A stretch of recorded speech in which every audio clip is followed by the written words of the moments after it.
ಜಾತ್ಯತೀತ ಪ್ರಜಾಸತ್ತಾತ್ಮಕ ಗಣತಂತ್ರವನ್ನಾಗಿ ಉಪಯುಕ್ತವಾಗಿ ಸ್ಥಾಪಿಸಿ ಅದರ ಎಲ್ಲ ಪ್ರಜೆಗಳಿಗೆ ಸಾಮಾಜಿಕ ಆರ್ಥಿಕ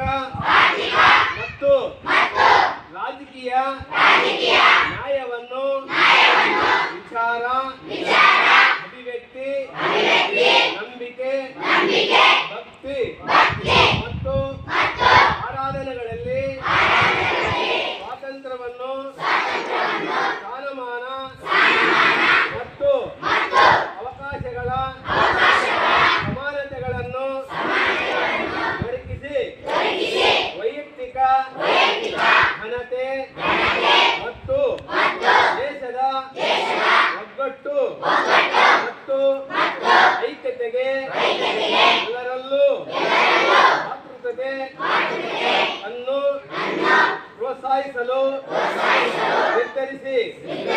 ನಮ್ಮ ಸಂವಿಧಾನ ರಚನಾ ಸಭೆಯಲ್ಲಿ ಈಗ 1949 ನವೆಂಬರ್ ಮಾಯಾ 26ನೇ ದಿನದಂದು ನಾವೇ ಈ ಸಂವಿಧಾನವನ್ನು ಸ್ವೀಕರಿಸಿ ಶಾಸನವನ್ನಾಗಿ